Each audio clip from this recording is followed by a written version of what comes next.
Si hago así, no ven, ¿no? Sí se Sí, ve, veamos. doctora. Así se ve, ya. Sí, doctora. Porque la vez pasada no se veía, por eso. Ya, ocultar, ya. Entonces, miren, hoy día vamos a hablar lo último que nos faltó de la clase pasada, que fue acromegalia. Eh, la clase que lo vimos la vez pasada fue todo lo que era hipófisis. Entonces, todos los, todos los temas de hipófisis pues han sido bastante pesaditos. Entonces, esto ya es más ligerito. Miren, vamos a ver la acromegalia. La acromegalia y el gigantismo son dos cosas que hay una pequeña diferencia. La acromegalia y el gigantismo ambos son tumores productores de hormona de crecimiento. Generalmente la acromegalia y el gigantismo, la causa más frecuente es un tumor de hipófisis productor de hormona de crecimiento. Hay otras causas, ¿no? Pero esas son muy raras. Y generalmente es por un adenoma hipoficiario, como les estaba comentando, un adenoma hipoficiario productor de hormona de crecimiento. Acromegalia es en el adulto, gigantismo es en el niño. Acromegalia es como el adulto ya cerró sus cartílagos de crecimiento, el paciente crece a lo ancho, ¿no? En cambio, en el gigantismo, el paciente, como todavía no ha cerrado sus cartílagos porque es en un paciente niño y adolescente, entonces crecen a lo alto, ¿ya? Ahora, el diagnóstico de acromegalia no es que de hoy para mañana haces cambios, es un diagnóstico que va precedido aproximadamente 10 años atrás por enfermedad. ¿Qué enfermedades se pueden asociar? Que eso vamos a ver. Diabetes, problemas de hígado, litiasis biliar, hígado graso, muchos problemas metabólicos. Hipotiroidismo también se puede asociar.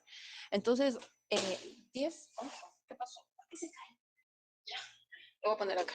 Entonces, 10 años atrás, o sea, más o menos, empieza el crecimiento del tumor y la producción hormonal y progresivamente empiezan los cambios. ¿Qué cambios son los que notan los pacientes de primera instancia y que no le dan importancia? Por ejemplo, mucho antes de que haya el cambio en lo que es la mandíbula, que es algo muy, el prognatismo, mucho antes de eso, el paciente le crecen las extremidades acrales, o sea, manos, pies, pues acromegalia. ¿Y qué es lo que ocurre? Si el paciente usa anillo, que eso es una pregunta clásica, anillo o reloj, le preguntas, ¿el anillo no le aprieta? Sí, que ya no me queda el anillo o no me queda el reloj. O el calzado, ¿cuánto calzaba antes? 40, ¿y ahora cuánto calza? 43. ¿Y no le parece raro que le haya crecido el pie 3 tallas en un año o en varios años? Porque ya no te debería crecer el pie cuando eres adulto, ¿no? Por ejemplo, esos son detallitos. Ahora, los adenomas hipoficiarios son responsables del 15% de los tumores craneales. ¿Y se acuerdan que la vez pasada el tumor funcionante más frecuente era el prolactinoma? Ese era el más frecuente. Pero también hay un grupo de tumores que no son funcionantes. Los adenomas funcionantes y no funcionantes. No funcionantes que no producen nada, solamente crecen y estorban. Y los funcionantes son los que producen hormonas. Los adenomas somatotropos son de origen monoclonal y se desarrollan a partir de cambios genéticos. La hormona liberadora de hormona de crecimiento y la somatostatina hipotalámica y paracrina, y al igual que otros factores de crecimiento, facilitan la expansión de las células somatotropas tumorales. Y más del 90% de los pacientes con acromegalia presentan un adenoma hipoficiario benigno monoclonal, rodeado de tejido hipoficiario no hiperplásico. O sea, es más que todo lo que es el tumor, en los tumores de hipófisis vas a encontrar varias cosas, ¿no? Esto es en el hallazgo de anatomía patológica, pero una de las cosas muy características es que el adenoma de hipófisis productor de hormona de crecimiento suele ser un macroadenoma. Difícil que sea un microadenoma. Eso es bien importante. Acromegalia crece todo y también el tumor es grande. Es un macroadenoma. Los adenomas densamente granulados crecen lentamente y se presentan mayores de 50. Los escasamente granulados crecen más rápidamente y se presentan en pacientes más jóvenes. Y este dato es muy importante, que eso sí les voy a preguntar. Alrededor del 25% de los adenomas secretores de hormona de crecimiento cosecretan prolactina. O sea, a la par, ese tumor te va a aumentar va a producir a la par prolactina. Y también, ¿y por qué te va a producir prolactina? Lógicamente porque las células productoras de prolactina van a crecer, ¿no? Y van a producir junto con la hormona de crecimiento. Eso es uno. Segundo, porque también tienen que darse cuenta que si es un macroadenoma, como habíamos hablado en las clases anteriores, macroadenoma, el tumor es grande y puede llegar a comprimir el tallo hipofisiario. Y si se acuerdan del dibujito, cuando se comprime el tallo hipofisiario, aumenta la producción de prolactina. ¿Por qué? Porque el inhibidor no llega, ¿ya? No llega a la hipófisis. Entonces, para que vean que también, ¿y por qué es importante este dato? Este dato es importante porque es para tratamiento. Ahora, ¿cómo voy a saber si secreta prolactina? Bueno, se puede saber en el caso de las mujeres si hay secreción láctea, con los valores de prolactina, eso también, con eso tú te ubicas, pero también cuando hacen la anatomía patológica del tumor, ven que si secretaba solo hormona de crecimiento o solo o prolactina con hormona de crecimiento. Los adenomas hipofisiarios que se desarrollan en niños antes de completar el crecimiento provocan gigantismo. El gigantismo hipofisiario es muy raro, ¿no? Acá en esta serie que menciona esta bibliografía, solo el 0.6% presenta gigantismo. O sea, ahora, ¿en quién sospechas gigantismo? Pues acá en Perú es recontra fácil porque la mayoría de niños son bajitos. O sea, en el Perú no somos de tener una talla muy alta. Entonces, un niño que es demasiado alto llama la atención y a veces sí me los mandan a consulta. Hay niños que sí, de plano sí son, sí, no tienen nada de gigantismo. Yo solamente he visto gigantismo una vez y cuando estaba en el internado, o sea, para que vean cuánto tiempo no veo gigantismo hipofisiario. Ahora, ¿quién tiene más, un ejemplo clásico de gigantismo hipofisiario? Recontra conocido Margarito Machacuay, que ya se murió. Él tenía un caso de gigantismo hipofisiario. Ellos son los que llegan a grandes alturas. O sea, tienen más de 2 metros, ¿no? Depende también de la edad de presentación. Ahora, más del 70% de los adenomas somatotropos son macroadenomas al diagnóstico. Y el carcinoma de células somatotropa es raro. La secreción ectópica de hormona de crecimiento es excepcional. O sea, que un tumor, por ejemplo, en pulmón, en riñón o en cualquier parte, produzca hormona de crecimiento, es bien raro. Los síndromes familiares de acromegalia son muchísimo más raros. La producción excesiva de hormona liberadora de hormona de crecimiento de origen central hipotalámico, o sea, producido generalmente por gangliositomas o periférico, puede dar hiperplasia de las células somatótropas y acromegalia. Pero en sí, si ustedes tienen un paciente con estigmas de acromegalia, con un hábito acromegálico, lo más probable es que sea un tumor de la hipófisis. No hay más. Y si es un tumor macroadenoma que comprime el tallo hipofisiario, también podemos esperar que al ser un macroadenoma produzca hemianopsia porque puede invadir el quiasma óptico. También eso se ve. Ahora, la acromegalia es una enfermedad de origen insidioso porque es el retraso en el diagnóstico es de 8 a 10 años y las manifestaciones clínicas de cada paciente también dependen de las concentraciones de hormona de crecimiento e IGF-1. La edad, el tamaño del tumor, lógicamente, y el retraso del diagnóstico. Yo les comento, hace años, que cuando yo trabajo en el Hospital Grau, ya van a ser 11 años que trabajo ahí, y en uno de los, sería pues en mi segundo año trabajando ahí en Grau, vino un señor, entró a mi consulta, le digo, sí, señor, me dice, y lo miré, y lo primero que le dije, señor, usted viene para su referencia para la acromegalia, así de frente, nomás le dije, usted viene para su referencia para acromegalia, ¿no? Y me dice, no, vengo porque soy diabético. Era joven, tenía unos 35 años y era diabético, pero tenía toda la cara de un acromegálico. Entonces, lo que, lo que dije, ay señor, no lo sé, Rick, pero sí se ve muy acromegálico, señor.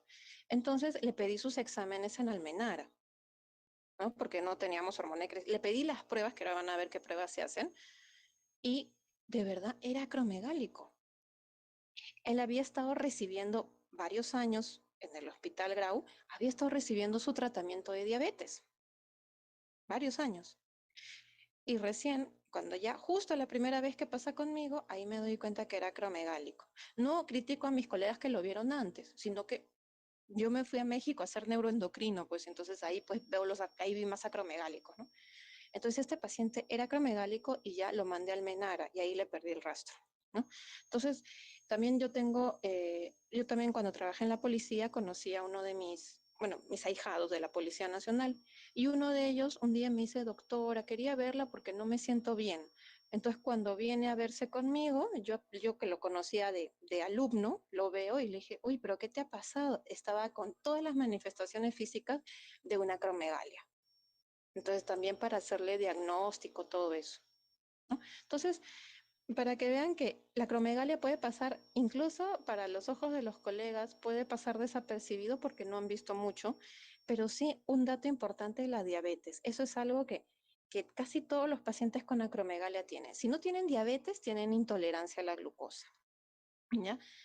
Entonces, por eso les digo, las manifestaciones clínicas, ¿no? Obviamente, si un paciente tiene mianopsia, se va a espantar y al toque va a ir al médico, pero ¿cuánto tiempo ha pasado sin diagnóstico? ¿Ya? Y justamente ese paciente que les comento, le pregunté, señor, ¿y usted usa anillos? No. Le digo, señor, y le vi sus manos, pues eran unas manazas, ¿no? Que te dan un cachetadón, imagínate cómo puedes quedar. Pero le pregunté de los zapatos, le dije, ¿se ha cambiado de talla de zapatos? Y me dice, ah, sí. Y me dijo eso, yo antes calzaba 42, ahora ya no encuentro zapato de mi talla. Entonces, y una de las cosas que sí es útil para sacarte la duda es pides que te enseñe el DNI, la foto del DNI. El DNI se cambia cada 8 años justamente. Y la foto del DNI no coincidía en nada con la cara del paciente. Entonces, eso también te ayuda, las fotos antiguas, el DNI en este caso. ¿Ya? Ahora, ¿qué manifestas? Me están escuchando, ¿no? Porque me siento un poco rara hablando sola. Sí, la Sí se escuchamos, escucha, Ya, doctora. ok. te escucho. Ya, entonces seguimos nomás. Ya. Entonces, manifestaciones clínicas de la acromegalia. Vamos a ver. Por compresión del adenoma hipoficiario, cefalea, que yo ya les dije que en el cráneo, cuando ustedes han hecho cráneo y han abierto un cráneo en anatomía, ustedes han visto que todo es tan perfecto el cráneo, los huequitos, todo eso, que encaja todo perfecto como un rompecabezas. Entonces, cuando hay un tumor, algo que crece fuera, que ocupa espacio, lógicamente va a haber cefalea. Defectos campimétricos, la hemianopsia por el tumor grande, hiperprolactinemia. ¿Qué síntomas da la hiperprolactinemia? Bueno, dolor de cabeza cuando está acompañado de un adenoma. También puede dar galactorrea en las mujeres, principalmente hipogonadismo en varón y mujer. Entonces ahí ya tienen por dónde mirar. Compresión del tallo hipofisiario, lógicamente. Hipopituitarismo. Si es un tumor muy grande, invasivo, ¿qué vamos a tener? Vamos a tener también que se van a alterar otros ejes. Principalmente el eje tiroideo es uno que se suele acompañar con la acromegalia. Entonces puede haber hipotiroidismo y acromegalia. Y generalmente se empiezan a tratar por el hipotiroidismo y no por la acromegalia, o como en este caso que les comenté, por la diabetes, ¿no? Y puede acompañarse también hipotiroidismo, hipogonadismo, hipocortisolismo, ¿por qué? Porque se comprime el tallo hipofisiario y por compresión también se dañan las células alrededor del tumor y puede haber hipotiroidismo secundario, hipogonadismo secundario, hipocortisolismo secundario, o sea, por daño de la hipófisis. Ahora, a nivel sistémico, ¿qué vamos a encontrar con el exceso de hormona de crecimiento? Y obviamente el IGF-1, ¿no? Que el IGF-1 es el mediador, la hormona por la cual a nivel periférico se producen los cambios. Vamos a ver visceromegalias, o sea, va a haber hepatomegalia, cardiomegalia, ¿no? Cambios cutáneos y de partes blandas. ¿Qué cambios cutáneos? Piel más gruesa, piel grasosa, ¿no? Engrosamiento de las partes acras, engrosamiento cutáneo, hipertrofia de tejidos blandos, hiperhidrosis, eso es una sudoración excesiva, y vamos a encontrar papilomas cutáneos, o sea, acrocordones, lunarcitos de carne y acantosis nigricans por la resistencia a la insulina que acompaña el exceso de hormona de crecimiento de IGF-1. También a nivel cardiovascular, esta sí es la parte más, digamos, complicada del asunto, porque realmente la mortalidad en un paciente con acromegalia es alta y la mortalidad está asociada a los problemas cardiovasculares. Entonces vamos a tener una hipertrofia ventricular, insuficiencia cardíaca, enfermedades coronarias, arritmias, hipertensión, miocardiopatías. Y a nivel metabólico vamos a tener la intolerancia a la glucosa, la diabetes y la resistencia a la insulina, que a su vez la diabetes mellitus, la intolerancia a la glucosa, la resistencia a la insulina son condiciones que aumentan el riesgo de enfermedad coronaria, o sea, son condiciones que multiplican tu riesgo de infartarte. Entonces, un paciente con acromegalia es una bomba de tiempo andante, ¿ya? Entonces, a nivel respiratorio, hay pacientes que una de las cosas que dicen roncan. Entonces, ¿qué van a tener? Macroglosia, maloclusión de mandíbula, obstrucción de vía aérea superior, problemas de sueño, porque si roncan no duermes bien, apnea del sueño, central obstructiva, alteraciones de la ventilación. A nivel óseo articular, aumento del grosor del cartílago articular, artralgias, artritis, síndrome del túnel del carpo. Esa es una eso es un hallazgo habitual porque obviamente el anillo por donde pasa el nervio mediano, que no me acuerdo cómo se llama ese anillo, el anillo fibroso por donde pasa el nervio mediano, se pone más grueso y obviamente comprime el nervio mediano. Y también por el hipotiroidismo que puede acompañarse. El hipotiroidismo es una entidad que también se puede acompañar con síndrome del túnel del carpo. Y también los pacientes diabéticos pueden tener síndrome del carpo. O sea, se están dando cuenta que un acromegálico está bien complicado por todas partes. Osteopenia también puede haber. Otras manifestaciones endocrinas puede haber bocio, ¿no? Hipercalciuria, galactorrea, ¿no? Por la proteína elevada, irregularidades menstruales, de hecho, ¿no? De hecho que hay. Disminución de la libido, disfunción eréctil, lógicamente por el hipogonadismo que acompaña tanto la hiperprolactinemia como el hipogonadismo de origen central, o sea, por daño de las células productoras de LH y FSH. Entonces, estas son imágenes para que vean la acromegalia. El personaje de Shrek salió de este gigante, que obviamente, el gigantismo, este gigante, este chico que tenía acromegalia. Entonces tienen que ver acá qué rasgos tienen. Miren, la nariz ancha, la mandíbula no está tan pronunciada, ¿no? A ver, vamos a ver acá. Pero acá sí, miren, esta es una paciente con acromegalia y justamente las fotografías nos ayudan bastante. Ahora que todo el mundo se saca fotos, es más fácil. Entonces acá ven, esta es más joven y esta es la transición. Miren cómo ha cambiado la nariz, la mandíbula, el prognatismo, o sea, la mandíbula es muy marcada y acá ya cuando está muchos años con él, miren, ya toda la cara ha cambiado, ¿no? Los labios gruesos, la pirámide nasal, la piel se nota gruesa y miren las manos gruesas también, ¿ya? Entonces, esas son características de la acromegalia. Ahora, la mayoría de pacientes con acromegalias se presentan con clínica evidente, o sea, tú los ves, este es un acromegálico, al ojo lo ves.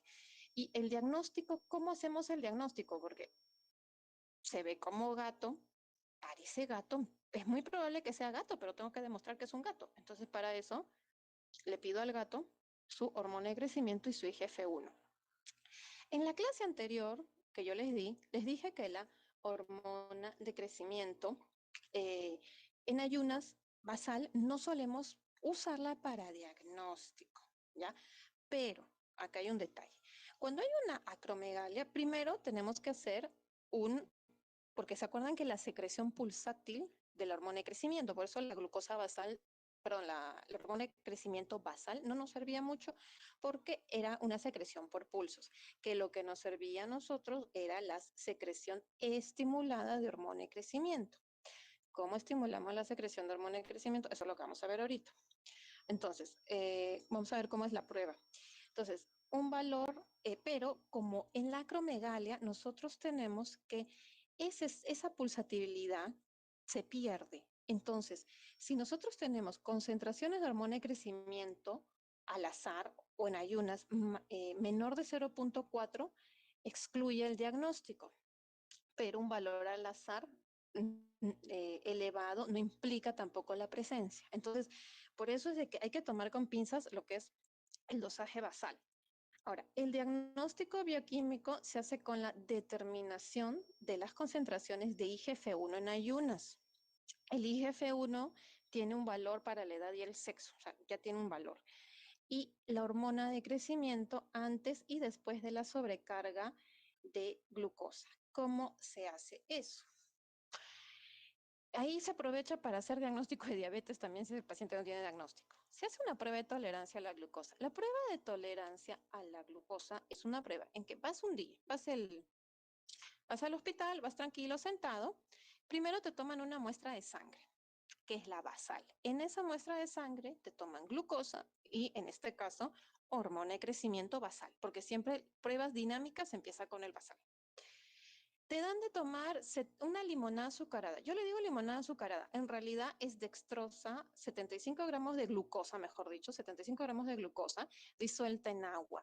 Pero acá, como tenemos el limón que es bien ácido, pedimos que el paciente traiga 2 limones de ceviche para echarle ahí para que sea más pasable y dependiendo del sitio, es mejor darlo tibiecito porque se tolera mejor. Es bien feo, hay gente que vomita. Entonces, le das la limonada azucarada. Una vez que ha terminado el vaso, ya lo puso ahí, cuentas 1 hora. Pasa 1 hora y le tomas nuevamente una muestra de sangre en una glucosa otra vez y una hormona de crecimiento. Y luego, después que le has tomado, 2 horas después de que ha tomado la limonada azucarada, vuelves a tomar otra muestra de glucosa y de hormona de crecimiento. Y ahí acaba la prueba. Entonces, bueno, acá mencionan que el diagnóstico se complica en ocasiones por las variaciones fisiológicas de hormona de crecimiento o la uniformidad en los ensayos para su determinación. Conclusión, tiene que hacerse en un laboratorio que sepa hacer esta prueba. Usualmente en los hospitales y en los laboratorios, a veces en los laboratorios grandes, no saben, cuando yo he tenido que mandar las 2 veces que he mandado a hacer la prueba, una la mandé a hacer en ROE, y ahí yo puse bien y lo hicieron tal cual les dije, y otra vez fue en el hospital. Entonces, ¿qué es lo que tendríamos que encontrar en la tolerancia a la glucosa? O SOG, solución oral de glucosa. O sea, una vez que damos la glucosa, los valores, o sea, cuando ocurre esta prueba, lo normal es que la glucosa, lo normal es que la glucosa haga que la hormona de crecimiento baje, ¿no? Entonces, tiene que estar, lo normal es que esté menos de 1. O sea, yo doy glucosa, a ver cómo les explico, la hormona de crecimiento es una hormona hiperglicemiante, ¿no es cierto? Si yo doy glucosa, la hormona de crecimiento tiene que bajar. Ese es más o menos en resumen, ¿no? Por la contrarregulación. Ahora, tras dar la solución oral de glucosa, los valores de hormona de crecimiento por debajo de 1 microgramo por litro descartan la acromegalia. Ahora, si se emplean métodos ultrasensibles de determinación, pueden existir pacientes que supriman por debajo de 1 microgramo y en alguno de esos datos, ¿no? El criterio de supresión, o sea, el valor para tomar en cuenta es 0.4. ¿De qué depende? Depende de la prueba que se utiliza, pero en general menor de 1 es normal. Mayor de 1, o sea, 1.1 ya te orienta para la acromegalia. Obviamente, acá tenemos un detalle. ¿Qué tenemos que ver? Tenemos que ver clínica. Por eso el diagnóstico en endocrino es así.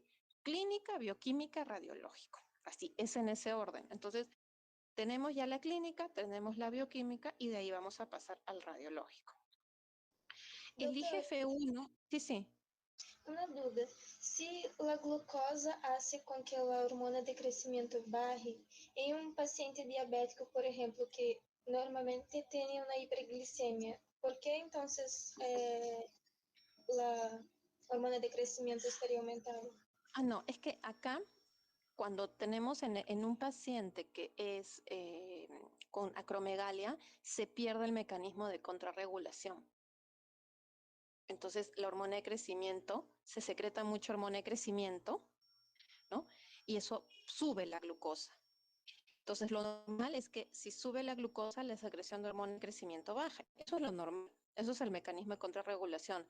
Pero el problema acá es que en un paciente con acromegalia, ese mecanismo se pierde. Entonces, por eso es de que, aunque le dé la glucosa, no va a suprimir. Esta es una prueba de supresión. O sea, es como la prueba, ¿se acuerdan del Dexa-1? Doy un medicamento y el valor de cortisol, doy dexametasona y el valor de cortisol tiene que bajar. Acá es lo mismo, doy glucosa y el valor de hormona de crecimiento tiene que bajar. durante la prueba.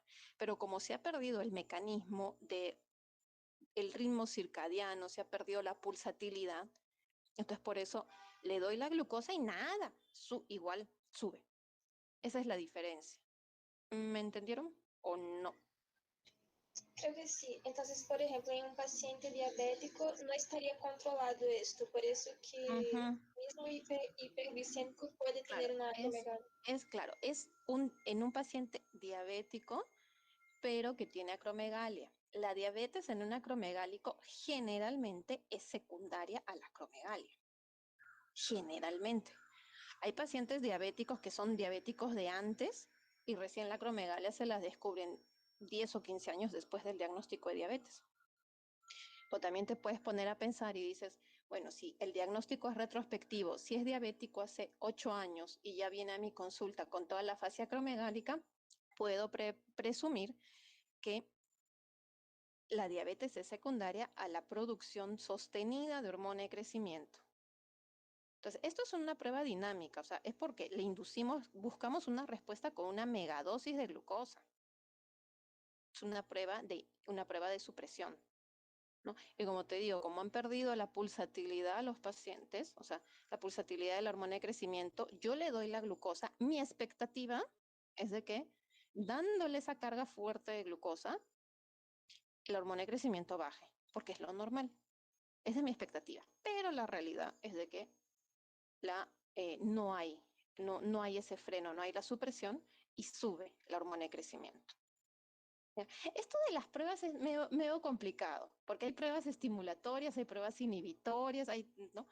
La prueba de tolerancia a la glucosa para el diagnóstico de diabetes, esa también es otra historia, pues, ¿no?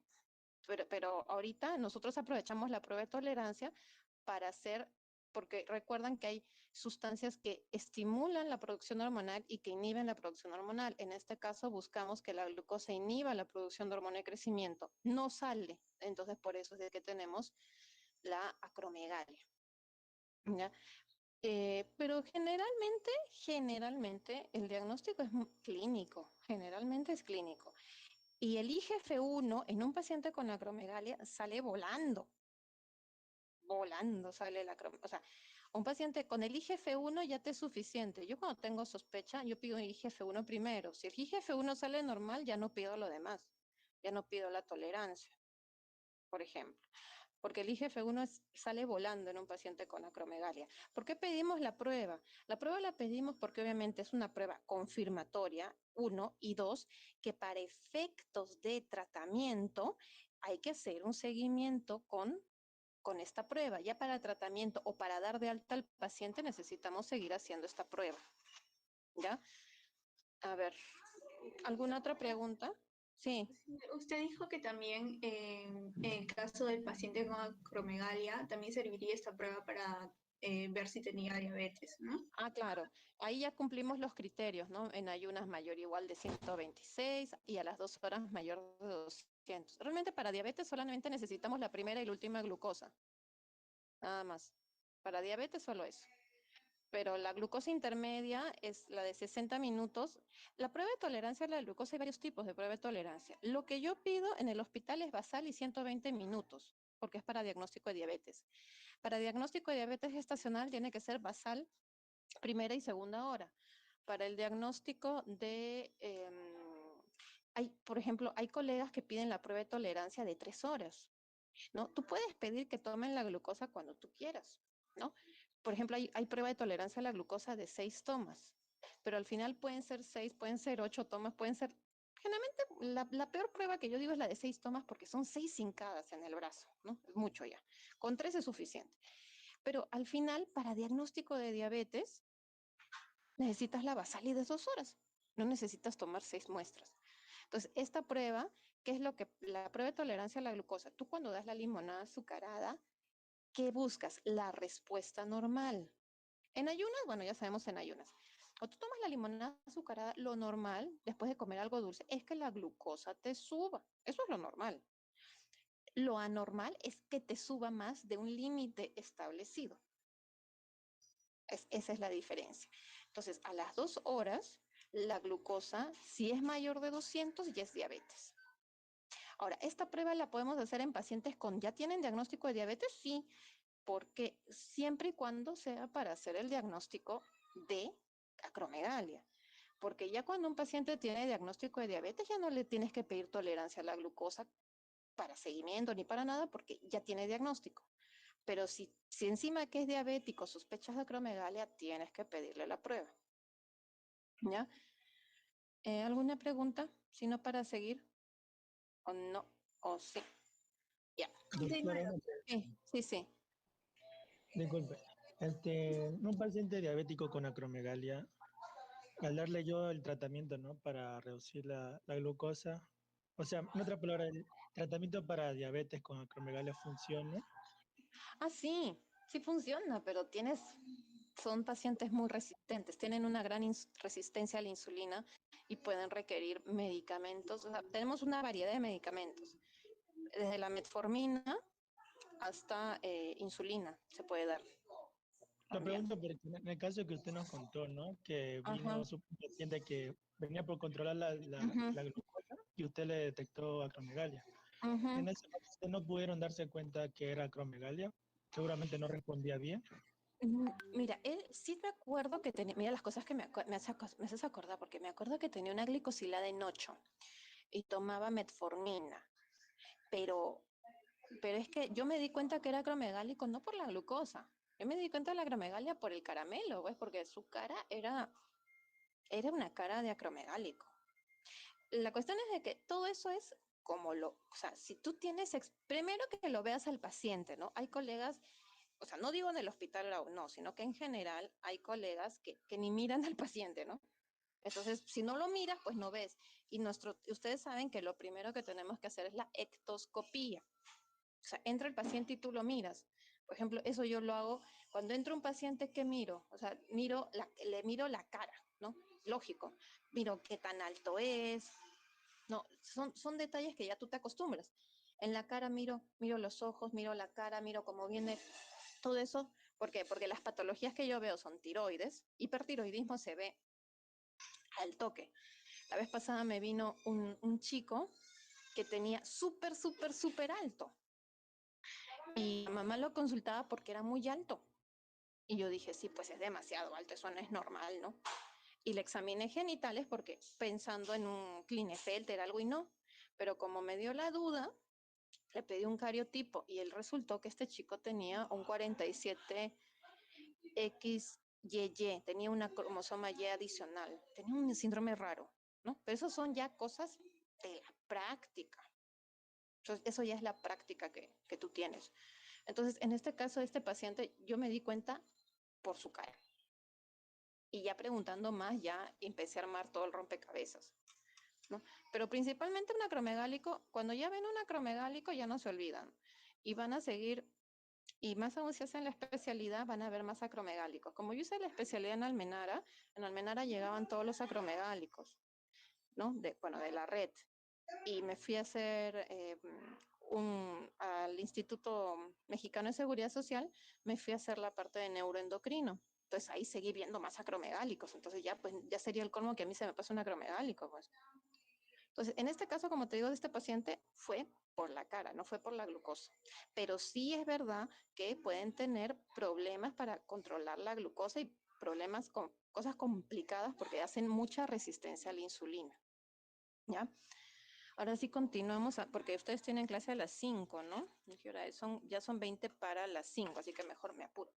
Entonces, la valoración del IGF-1 requiere controles adecuados por la edad, porque ya les dije, hay valores referenciales por edad, ¿no? Y la hormona de crecimiento, el IGF-1 disminuye 14% por cada década. Y el seguimiento de la enfermedad es con determinación de hormona de crecimiento e IGF-1. Ahora, el diagnóstico, ¿cómo lo hacemos? El diagnóstico de imágenes, vamos a usar la resonancia magnética con contraste, o sea, con gadolinio. Ahí se va a localizar, ahí va a aparecer el tumor, porque es grande.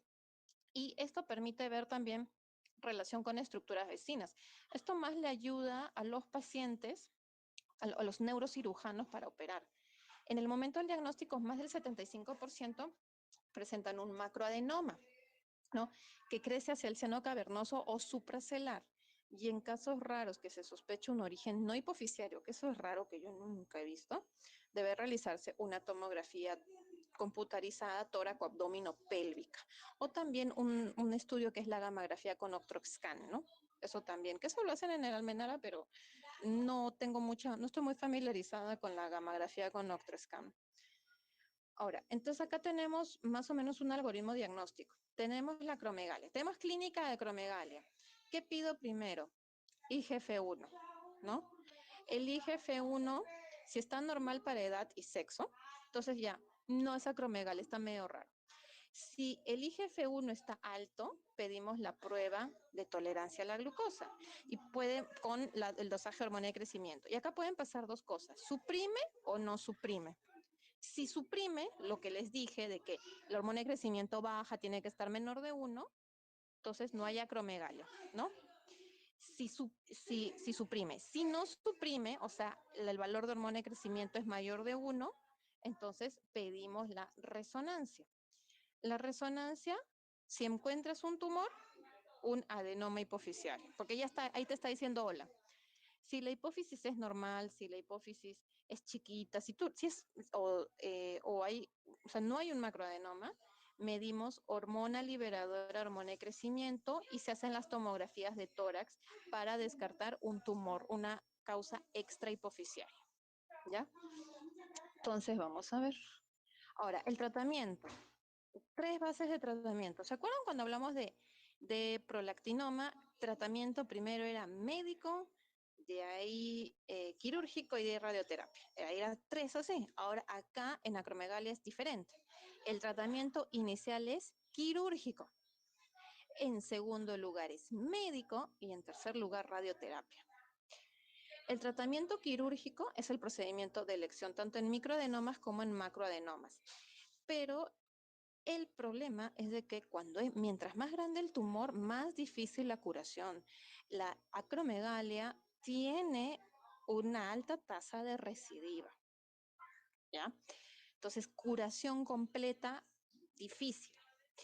Ahora, puede ser el tratamiento de la cirugía, puede ser el tratamiento de elección en macroadenomas, no subsidiarios de curación, a fin de disminuir el tamaño tumoral y facilitar la respuesta al tratamiento. Disculpen, es que ha venido mi hijo y ha venido muy contento con su hermana. Ya. Entonces, el tratamiento inicial en un adenoma hipoficiario productor de hormona de crecimiento es quirúrgico. ¿Ya? Ahora, ¿cuáles son? Me siento como, saluda, hijo. Ya. Perdón, un ratito, ya, hijito. Ya. ¿Lo ven a mi hijo? Sí, está precioso. Ahí está. Saluda. Ya, listo. Ya. Saluda. Ya, chao. Ya, ve con Lourdes. Ya, listo. Ya, Shubaya para allá. Ya. Ay, no, Lourdes, perdón un ratito. Lourdes.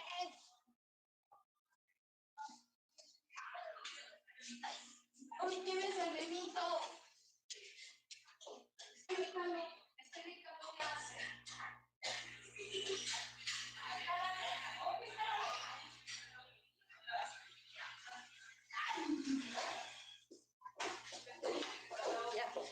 Ya volví. Es que a mi hijito le gusta la laptop. Ya, ¿me escuchan, no? Sí, doctora. Ya. Entonces, los objetivos del tratamiento de la acromegalia, ¿cuáles son? Control de crecimiento tumoral. 1. Normalizar las concentraciones de IGF-1 y hormona de crecimiento. Control de los síntomas y mejorar la calidad de vida y las comorbilidades y prevención de la mortalidad prematura. Entonces, la cirugía, ¿cuál es lo que se recomienda? Cirugía transesfenoidal, es la de elección. ¿Puede hacerse craniotomía? Puede hacerse craniotomía. ¿De qué depende? Del cirujano, porque realmente operar hipófisis es otra historia, o sea, tiene que ser un neurocirujano especialista operando hipófisis, porque acá tienen que darse cuenta que tienen que retirar el tumor y obviamente con el menor daño posible. Y a veces no se logra retirar todo el tumor y también recuerden que este tumor tiene mucha recidiva.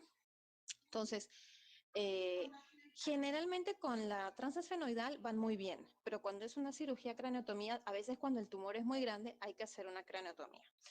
La disminución del tamaño tumoral o la extirpación del mismo pueden producir curación bajando los niveles hormonales y detiene la progresión de la enfermedad y mejora las comorbilidades. Cuando hay macroadenomas invasivos no subsidiarios de curación, la extirpación de masa tumoral produce descompresión rápida de estructuras adyacentes y del tejido hipofisiario normal, preservando la función hipofisiaria y facilitando la respuesta al tratamiento médico o radioterapia. Técnicamente, la cirugía transesfenoidal es el tratamiento curativo, pero no todos se curan. Entonces, cuando es un tumor muy grande, tenemos varias alternativas. Una de ellas es operar, sacar lo que se pueda para mejorar y ahí entrar con qué? Entramos con otro tipo de tratamiento, complementamos con tratamiento médico o con radioterapia, ¿ya? Pero que sí o sí se tiene que operar, eso sí, ¿ya? Ahora, también el tratamiento quirúrgico, ¿para qué nos sirve? Para, obviamente, obtener una muestra para hacer estudio inmunohistoquímico para seleccionar el tratamiento posterior. Y el éxito de la cirugía depende del equipo quirúrgico. El rango de control se correlaciona con la experiencia del neurocirujano. Si la realización de al menos 50 intervenciones quirúrgicas al año es necesaria para considerar a un cirujano como experto. Ahora, que puedan llegar a ser 50 operaciones de hipófisis al año medio difícil, ¿eh? Porque no hay mucha gente que tenga problemas de hipófisis, pero es gente que tiene experiencia. Ahora, tenemos los análogos de la somatostatina. Ustedes saben que la somatostatina es el inhibidor de la hormona de crecimiento. Entonces damos un medicamento que es análogo a la somatostatina. Podemos darlo antes, como aquí les estoy poniendo, un tratamiento preoperatorio hasta que el cirujano ya lo pueda operar o que el paciente esté en condiciones de operar o haya material quirúrgico para operar o haya sala de operaciones para operar o pase la pandemia y se puedan operar pacientes de cirugías selectivas, etc. Entonces ahí tenemos un tratamiento por mientras. Entonces, los análogos de somatostatina van a actuar inhibiendo el exceso de producción de hormona de crecimiento y a su vez va a mejorar los problemas cardiovasculares, disminuye la hipertrofia ventricular, disminuye la arritmia, disminuye el edema tisular de las vías respiratorias que facilita la intubación porque a este paciente hay que intubarlo y es una opción de tratamiento que se sugiere antes de la cirugía. Y también en el tratamiento quirúrgico, la eficacia del tratamiento se relaciona en forma inversa al tamaño tumoral y a las concentraciones preoperatorias de hormona de crecimiento y de IGF-1. El tamaño tumoral, mientras más grande, más difícil de curar. Y mientras más alto el valor de hormona de crecimiento y de IGF-1, también más complicado, pero eso se asocia a un tumor más grande. En cambio, cuando es un microadenoma, por esa suerte de Dios, tienes un microadenoma que produce hormona de crecimiento, la curación es de entre un 75 a 95%, pero en el caso de los macroadenomas no invasivos, la curación es de 40 a 68%. También, en general, la cirugía es en tumores mayores de 2 centímetros, pero que admiten menor número, o sea, más de 2 centímetros, mientras más grande el tumor, menos se cura, ¿no? Y en los macroadenomas invasores. Invasor quiere decir que ya compromete otras estructuras, entre ellas, por ejemplo, erosiona el piso de la silla turca, va hacia la región supracelular, etcétera. Ahí el porcentaje de curación es escaso. También concentraciones de hormona de crecimiento superiores a 30 microgramos por litro se asocian a invasión de seno cavernoso y bajo índice de curación quirúrgica. Pero igual se tiene que operar para remover el tumor, porque de todas maneras, tú puedes saber eso, puede tener un tumor enorme, tú sabes que se va a operar y que no se va a curar, pero lo vas a mejorar. Eso y ya con eso, y de ahí sigues con los análogos de la somatostatina. La reintervención, y eso es algo muy también, reintervención se puede hacer en pacientes con restos tumorales que se ven en la resonancia magnética. Usualmente entrar a operar de nuevo no es la conducta habitual. Puede hacerse sí, pero no es lo habitual. Usualmente con una cirugía es suficiente. Ahora, el tratamiento médico para la acromegalia puede indicarse como tratamiento primario, por ejemplo, pacientes con riesgo quirúrgico importante, pacientes con baja probabilidad de curación porque es demasiado grande el tumor, pacientes que no tengan compresión del quiasma óptico o simplemente de plano un paciente que no se quiere operar, ¿no? Ahora, también ese puede ser como tratamiento primario, como tratamiento complementario si la cirugía fracasa o en el intervalo de tiempo en que la radioterapia que se indique pueda ser eficaz, porque la radioterapia demora años en hacer efecto.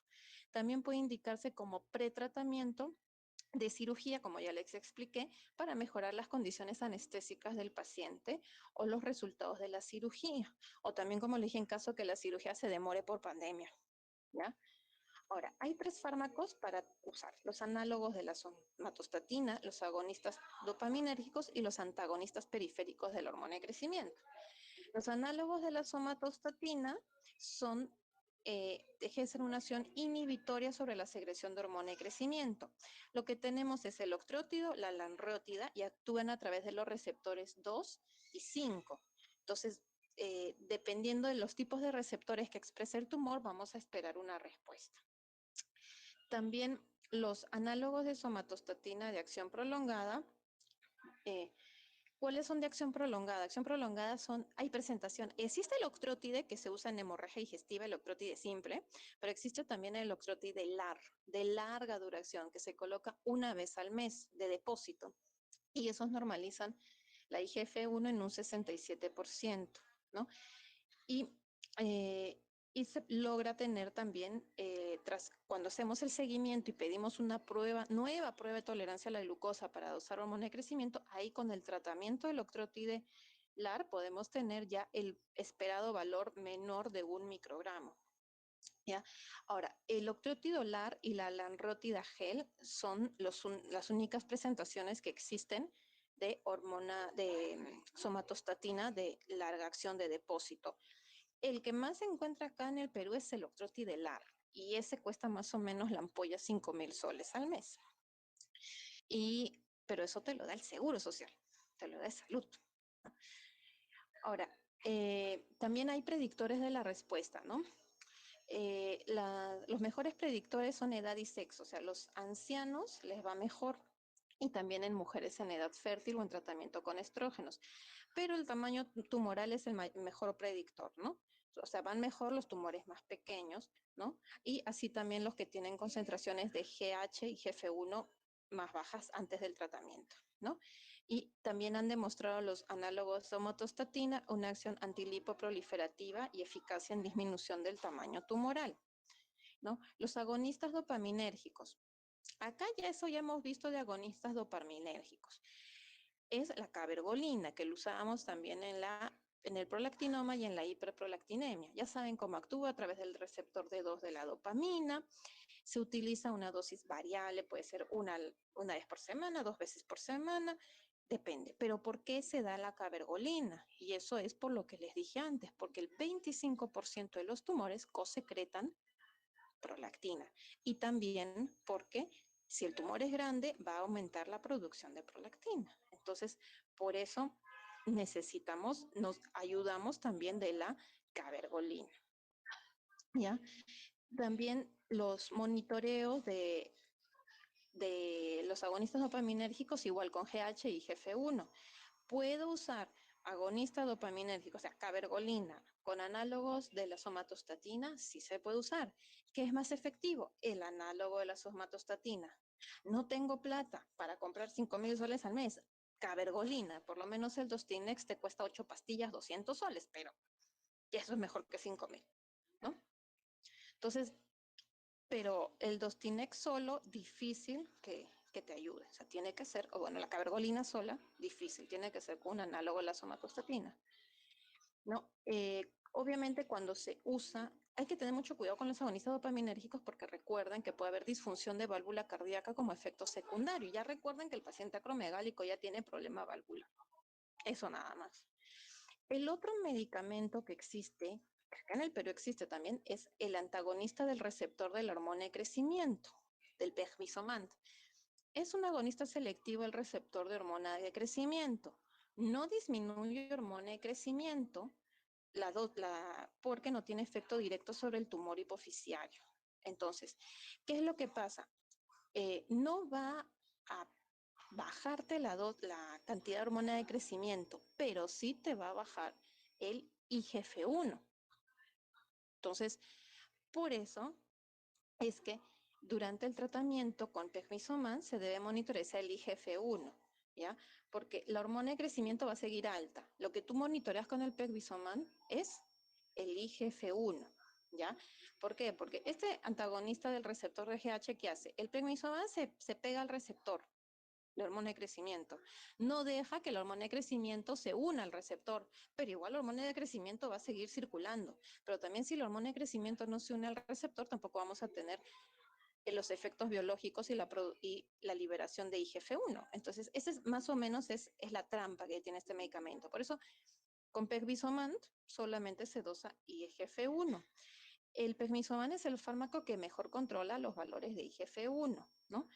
Y acá está autorizado cuando no te sirven los análogos de somatostatina. En el Perú sí se consigue, no sé si habrá pacientes usando actualmente, pero el seguro te lo compra. Si es que tú justificas, o sea, si el paciente ha sido operado, no responde a análogos de la somatostatina, o sea, ya hiciste de todo y no responde, ya le compras su Pegvisomant. Entonces, los efectos secundarios, porque acá, como todo en esta vida, ¿no? Siempre hay efectos secundarios, ¿no? Con el octreotide lo que tengo que destacar es molestias a la hora de inyectar, pueden tener mucha molestia digestiva, diarrea, flatulencia, hinchazón, náuseas, vómitos, litiasis biliar también, intolerancia a la glucosa, déficit de B12, ¿no? Lo característico, lo que más se menciona es la litiasis biliar. En cabergolina, pues todo lo que da la cabergolina, ¿no? Náuseas, vómitos, hipotensión ortostática, ¿no? Pero son síntomas, pues, raros, porque la cabergolina es más tolerada que la bromocriptina. Y el Pegvisomant, que puede elevar las transaminasas, lipohipertrofia, cefalea, molestias digestivas, ¿no? Ahora, la radioterapia es el tratamiento de tercera línea. Pacientes que no controlan tras cirugía, pacientes que no responden a tratamiento médico. Entonces, también pacientes que no sean operados, ¿no? Pacientes que ya sean operados y no responden. Le doy su análogo de somatostatina y le programo su radioterapia. Pacientes que no se han querido operar, pero no responden al tratamiento médico. Lo mismo, radioterapia, ¿no? La radioterapia se debe considerar en pacientes no controlados tras la cirugía con el objetivo de acortar la duración del tratamiento médico, ¿ya? Entonces, ¿cómo son los criterios de control? Ya, al paciente lo operaste, le estás dando su octrotidelar, ¿qué le pido? Primero, clínico, no hay síntomas.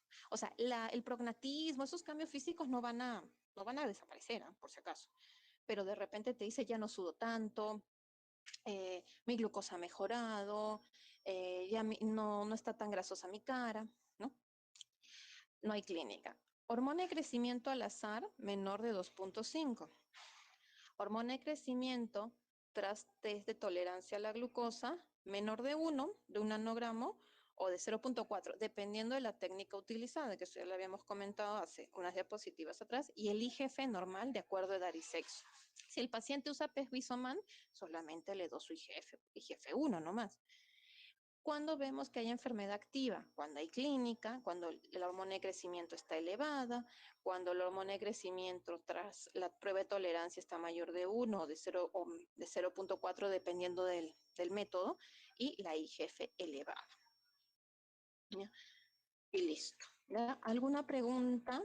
He tratado de resumir acromegalia, pero sí, en resumen, acromegalia es un tumor hipofisiario que produce hormona de crecimiento, generalmente macroadenoma, tratamiento principalmente quirúrgico, secundario médico, con análogos de somatostatina, con inhibidores de la dopamina y con Pegvisomant, y tratamiento, el tratamiento médico complementa el tratamiento quirúrgico o también como previo al tratamiento quirúrgico, y puede combinarse con radioterapia también, ¿ya? Listo, chicos, ya son las 5, entonces ya creo que ya debe estar llamando el doctor. ¿Con quién les toca ahora? ¿Con el doctor Albitres? Sí, doctora. Ya, entonces, ya sorry, los tengo que dejar, chicos, ¿ya? Entonces, para que entre el doctor Albitre, ¿ya? Cuídense, pues, ¿ya? Yo ya le mandé a su compañera, le he mandado que le mandé las clases, ¿ya? A una de sus compañeras, ¿ya? Entonces, le Sí, piden sí. nomás, ¿ya? Ya hemos recibido. Muchas Ya, gracias. listo, chicos, ¿ya? Cuídense. ¿ya? Gracias. Muchas gracias, Gracias, doctora. doctora. Chao. Chao.